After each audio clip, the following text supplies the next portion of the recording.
Hey everybody, my name is Jumpin' Jack Carlson, thanking you so much for tuning into another episode of the Hilltop Sports Report. It's episode number 30, and Jerry Frawley, the head coach of the cross-country programs here at Cornell, is my very special guest. We thank you so much for tuning in. Let's hit the music and start the show.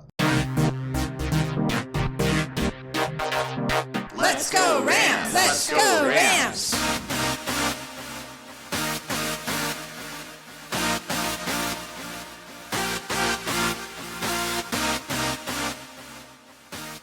As I mentioned in the intro, Jerry Frawley, the head coach of the cross-country programs here for the Rams, is my very special guest on this episode of the podcast. First of all, Coach, thank you so much for taking the time. Yeah, thanks, Jack, for having me on. Appreciate it. So last weekend for the Rams, they competed in Minnesota in the very interestingly named Running of the Cows Invitational. These cross-country meets have all sorts of interesting names. I have to say that is one of my favorites that you've competed in. So the Rams got to compete both on the men's side and the women's side. Some interesting performers on both sides. What did you see from the teams this past weekend?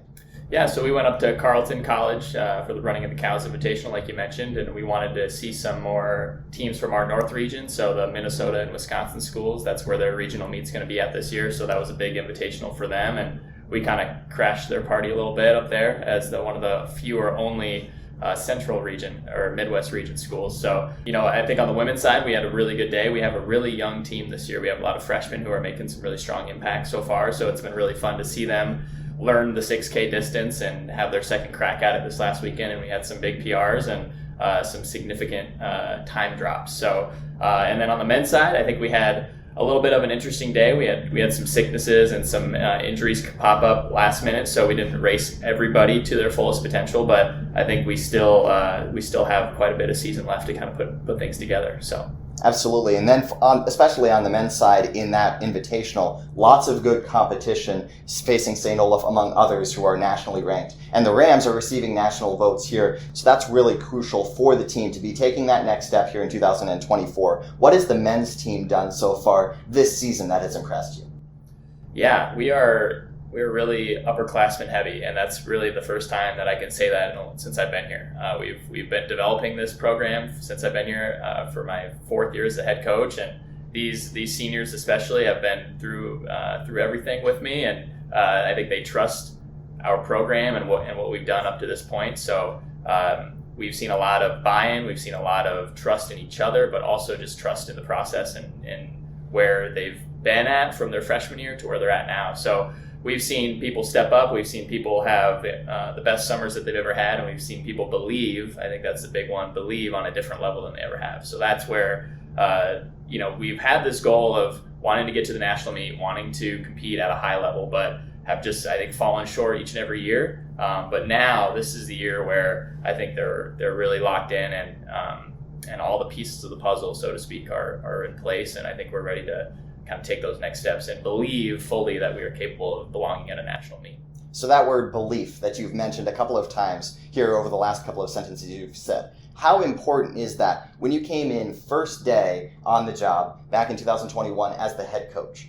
What did you have in mind for this program in 4 years, which is now what is becoming reality now? What have you seen growth-wise from all your athletes who've stuck with you through the process? I think we've seen an immense amount of just buy-in, and it's been true from day one from the recruiting process. This has been my fourth year as the head coach, so 4 years of recruiting the same message, recruiting the same vision of what we have as a coaching staff, and I think now the culture and the environment that our team has created is exactly where we want it to be, and we're going to just keep building from here. So I think from day one, especially the senior class now has just bought in from the start, and there's definitely been some really tough moments, within there. Lots of setbacks, lots of just really hard moments, hard conversations, but they've rallied back, they've bounced back, not just because of me, but because of each other. So absolutely. And so far this year,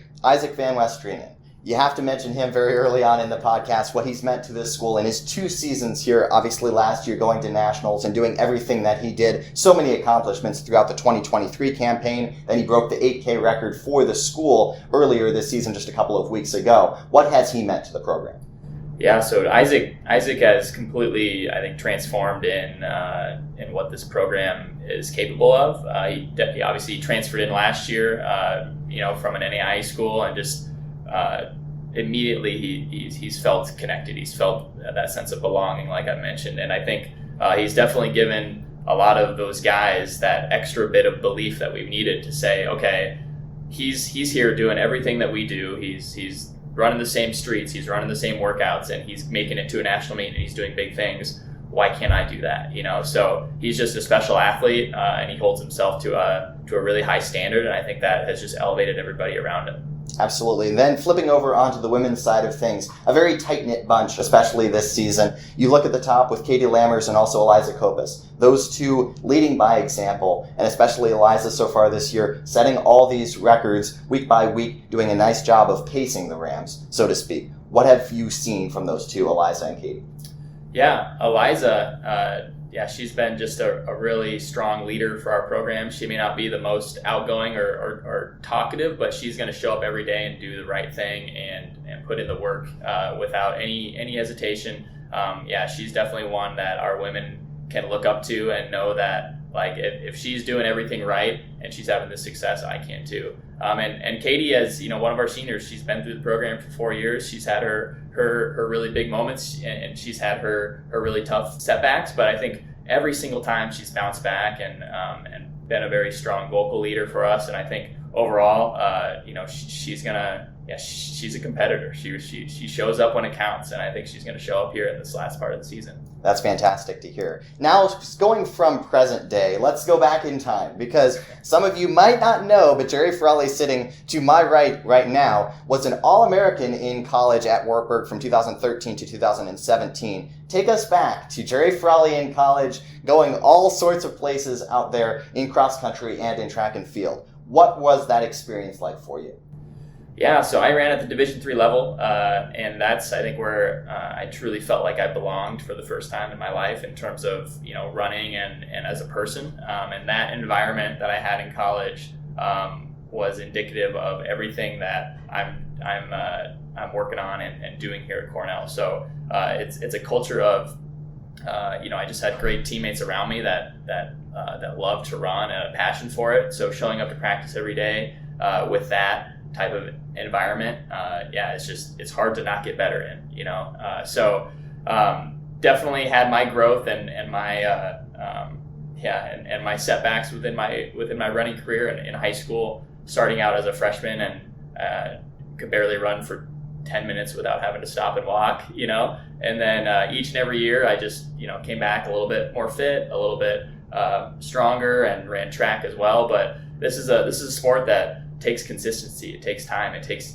years to really develop into the runners that you see at the college level. So, I was fortunate enough to have some great high school coaches at Monticello High School here in Iowa, and went from a very subpar runner as a freshman to being I was on some state championship teams and a part of some state championship relays in high school. So taking that into college, I had big goals. I was coming out of high school, having a little bit of success at the state level. I wanted to replicate that in college. So I had great teammates that were upperclassmen leaders for me that showed me the way. I wasn't the best runner right away on my college program, and I would say about halfway through my college career is when I really knew I wanted to coach. And that's where the vision and my career path really started to take shape and form.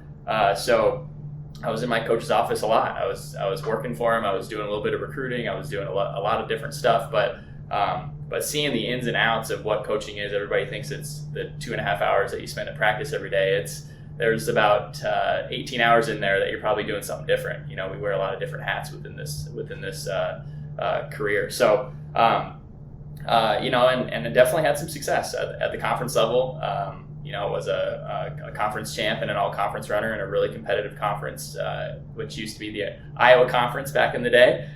Still call it that sometimes by accident, but and then was able to spend 2 cross-country seasons, my junior and senior year, qualifying for the national meet with our team, and then was an All-American on a distance medley relay my junior year. So definitely had some pretty high highs, but it took a lot of it took a lot of low lows to get there too. That's part of the process. So Absolutely. The process is something that no matter what sport you play, you have to embrace it. And once you embrace those moments where maybe you're not at your best, you can learn from them and get all the way to the top. So one of the things that you do as head coach is you run with your teams out there. How important is that for you as a leader to be out there with your team as they run? Yeah, that's one of the unique aspects of our sport, is being able to go out there and go for runs. Our coaching staff all runs, so whether they're running with the women's team or the men's team, I think that there's a unique connection that you can create with them when you're out there running, whether it's during a workout or it's just on a recovery run out here on the dirt roads around Mount Vernon. That's where some of the best conversations come. It's you're out there, you're in the middle of a run, you kind of experience that runner's high where you're feeling good. And like I've had plenty of conversations where athletes really start to dream out there, and like they really start to visualize what they want to be and who they want to be, and like we talk about that. And I think that's where I have more conversations about that stuff out there than I do in my office. So it's a really, really important piece, for not just the coaches to stay fit, but also to have that connection and a relationship with our athletes on a unique level compared to other sports. That's awesome. And now, going back in time now, we just talked about your Wartburg career, and you had that storied career there. Then right after, you became a graduate assistant at Grandview University with current Cornell Rams track and field head coach Jerry Monner. Talk about your 2 seasons there and how they shaped you into becoming this coach now. Yeah, so Coach Monner gave me my first experience in coaching, and very, very fortunate to have that experience. Coaching is a very, you have to obviously know what you're doing and know your stuff, but you also have to know people at the same time. It's not what you know and who you know. It's a little bit of both. So was able to have that connection with Coach Monner as I was looking for graduate assistant positions, because I knew I wanted to coach coming out of college. So he hired me, and then there was another graduate assistant at the time who's a head coach at NAI school, but both of us came in together and really had a vision for what we could do in our 2 short years there, and that first season, just getting to learn kind of the ins and outs and the day-to-day stuff. But really going into that first track season, I don't know how many GAs get this opportunity, but Coach Monner, just learning about us as GAs and how we coach, like he gave us pretty much full reins of training and practices and stuff like that with our middle distance and distance groups. So while he was overseeing the sprints and the jumps during the track season, so really as a graduate assistant to get that experience was it was unlike most places. So to have that sort of trust in us, and it's been really cool to come full circle now that he's here on the Hilltop. So he hired me in my first coaching position, and now having the opportunity to be a part of the hiring process with him was really, really special. So the cross country and track programs, I know obviously they're separate sports, separate seasons, but we're all one big team, and that's our philosophy. Like I know our track and field program gets excited when we're having some big time success in the grass on the fall, and we're going to carry that momentum with us into the track season, where we can score hopefully a lot of points within the distance events. But it's vice versa. I mean, it's not just the sprinters over here, the jumpers over there, the distance runners over here. It's all one big team, one big family environment, and it has to start with the coaches. So having that connection and previous relationship with Coach Monner is huge. That's awesome. And now let's talk a little bit about track and field. You are an assistant coach with the distance here at Cornell College, and you have been for the last 6 seasons. Well, this is your 6th season doing that. So talk about the differences between cross country and track for those who might not know. Yeah, so cross country, predominantly on the grass in the fall, and we're racing. The men are racing 8,000 meters, which is just under 5 miles of racing, and then the women are racing 6,000 meters, which is about 3.75 miles. So it's one distance for cross country that we're training for and competing at, and then in track, we transition, and a lot of our cross country runners have the opportunity to kind of specialize in certain event areas that they have a passion for, so it could be all the way from the 400 and 800 middle distance groups all the way up to 10,000 meters come outdoor season. So we do have different training groups, within that. So we're all kind of doing similar training to cross country, but there could be a couple days where the middle distance group is focusing on their specific events and that workout plan for what that looks like for them, and then the distance and long distance crews doing their thing. So, but we still, keep that team mentality, we keep that Ramley mentality. We're all doing it for the bigger purpose, which is for team. So that's fantastic. So wonderful to hear. So a couple of things before we go away. Your assistant coach on the cross country team happens to be your wife, Haley Frawley. Talk about the importance of that relationship and working with her out there with the cross country programs and also with track. Yeah. So Haley, we've been married for a few short months, but we've been together for about 8 years now, coming up this fall. So we met in college, where she was also part of the cross country and track and field teams. So and she has that background, but really has a passion for graphic design and the artistic side of things. So her pathway to where she is now, really kind of happened by accident. So she's doing a lot of graphic design, social media work for our personal Cornell Rams track and field and cross country page, and then that kind of turned into and got noticed by our athletic department. So now she started doing stuff for our athletic department, and coaching just kind of came naturally with that. And she's in her third year now, and it's been so fun to watch her grow throughout that process. Obviously, having a female on staff for our female athletes is huge, but she coaches both programs, so it's having that connection, having that relationship. And we definitely have to have some time where, all right, we're home now, like we're not talking about cross country, we're not talking about track, let's talk about something else. But I think it's very special to have to have that person that you can go to and talk to about stuff, and she's a very, very special part of this program. That's wonderful. And one more thing that I want to talk about before we go away. The Rams are off this weekend, and then they return to action 2 weeks from now, or 2 weeks from this past Saturday. What are some expectations that you have for the remainder of the 2024 cross-country campaign for each of the teams, both men's and women's? Yeah, so 2 weeks from now we head to Augie, Augustana College there in Rock Island, and they host a big interregional race. So you got teams from pretty much each coast flying in for this. So we see a lot of out of region teams. So and that's actually where our regional meet is going to be held this year. So we get a little bit of a preview of that course, but also I think they get excited for it because there's a little bit of a faster course there with some really great footing on a golf course. But that's going to be a huge meet for our men, because we gotta go beat some teams. We got to go prove that we belong in the hunt. We belong at the national level, and we were fortunate enough to receive some votes earlier this season, but we got to keep it going. We got to prove ourselves again, and I think this is going to be a huge meet for us to do that. And then we head into the conference championships, and then the regional meet where we got to put it all together. Absolutely. That's fantastic to hear, and we wish you nothing but the best, both of the programs, men's and women's, and also going into track and field season. That'll be here before we know it, here in December, and then we'll be having the indoor and then the outdoor events, and then we're off to summer break before we know it. So thank you so much for taking the time today. Any final thoughts that you want to share with the Ramley tuning in?